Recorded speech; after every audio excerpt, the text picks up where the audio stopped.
There's a story you tell yourself when the world blows up in your face. There's no way you could have seen it coming.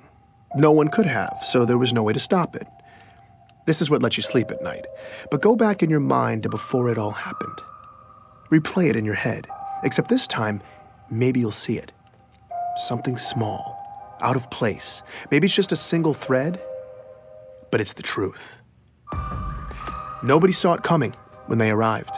An alien race known as the Covenant. Before 2552, there was no way anything like that could ever happen on Earth. On one of those distant planets in the outer colonies? Maybe. But an attack on Earth? Couldn't happen. Until it did. It's called glassing. Covenant warships rain plasma down on a planet until everything and everyone on the surface melts. Usually it's complete world destruction. Earth only got a taste. The prolonged orbital bombardment destroyed East Africa, killing millions before it ended. None of us were safe anymore. But something else happened that day too. Or someone. You've heard the eyewitness accounts. Every skeptic has seen the footage. I was there, and yet still to this day, it's unbelievable. A massive man in green armor appeared seemingly out of nowhere in New Mombasa, performed superhuman feats to single-handedly repel a global invasion and then disappeared? This was the Master Chief.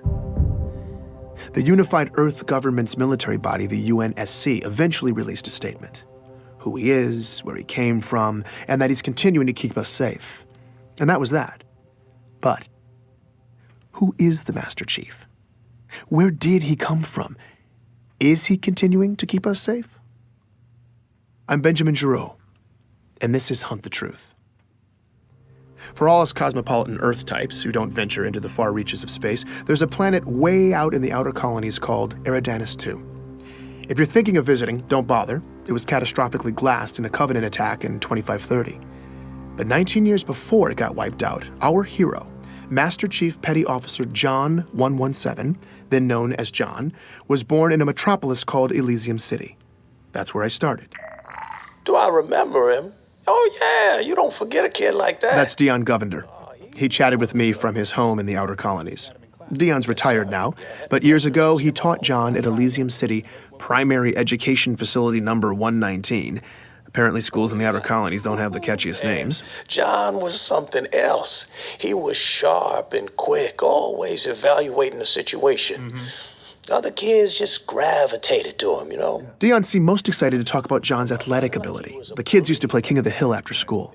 You know, the old game where you wrestle and push each other to try to be the last man standing. I would walk by sometimes, see him playing after school, you know, and without fail, I swear, it was always John standing alone at the top of that hill. Right. Yeah, every single day. Yeah. Matter of fact, I think the other kids ended up fighting for who got to be king halfway up the hill, because nobody was messing with John. I definitely remember John. You're going way... That's Ellie Bloom, another lifelong resident of the outer colonies. When she was young, she and John lived on the same street, just a few houses down.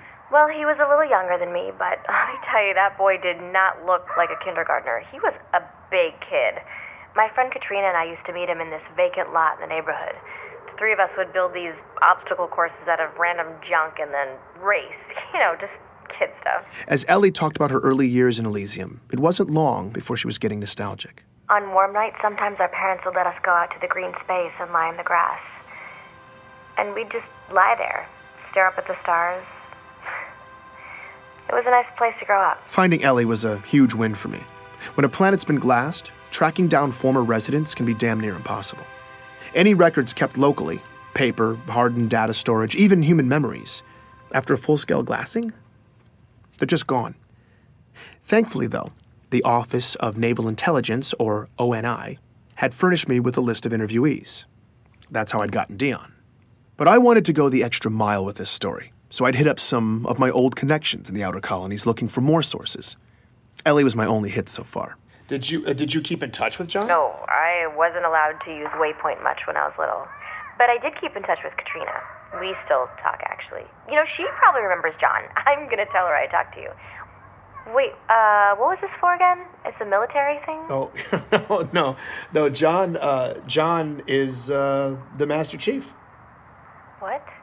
Yeah, John became the Master Chief. Like the Master Chief? Yep. no way. Are you serious? I'm not kidding you. I'm telling my you. God. That's crazy. L.A. lost her mind for a few minutes. I guess it's not every day you find out that your childhood playmate saved the galaxy. Oh my God, now I'm definitely telling Katrina. I mean, she is gonna freak out. All right, so maybe Ellie wasn't going to be much help. I needed more of the young warrior angle.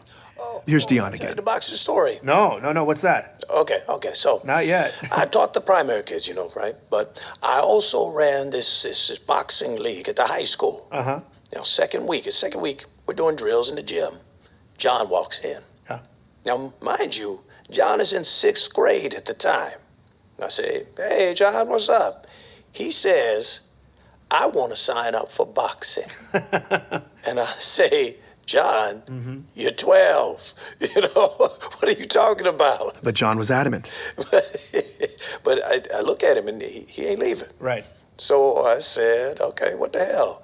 Figure let it be a formative lesson for the kid. I don't know what. So I put him in the ring with one of the smaller guys.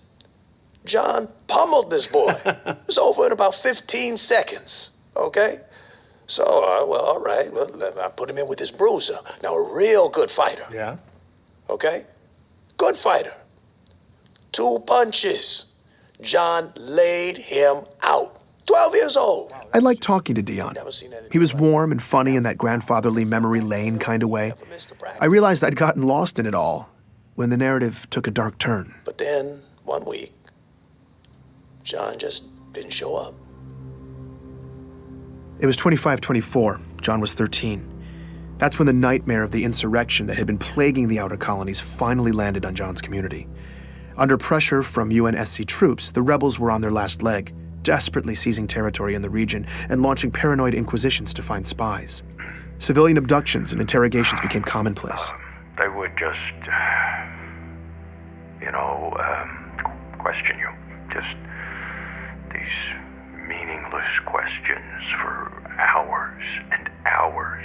Thomas Wu was living on a neighboring colony when the rebels showed up and hit hard, sweeping up Thomas and thousands of others in raids. What followed was months of horribly overcrowded detainment, neglect, and often constant questioning. Did you know this guy? What are the encryption codes for this system, that system?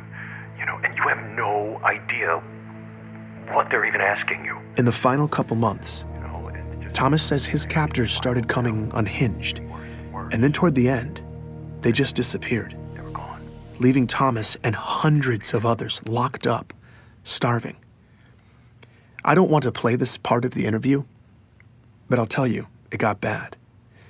He talks about being packed in like sardines, warm bodies, cold bodies, people dying in the dark, the smell.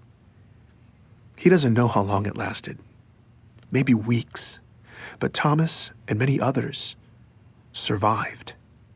They made it out. Well, we helped each other. We looked out for each other.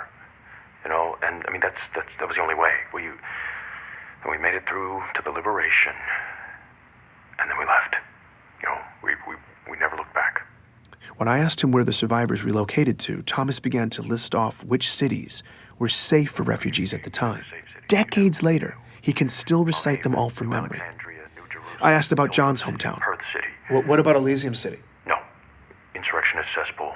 Yeah, no, they got it bad there. Dion Govender confirms this. In Elysium City, people just disappeared back then. Just happened.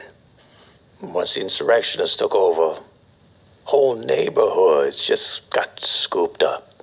This went on for months. Every day. He talks about watching his community get torn apart slowly, every day.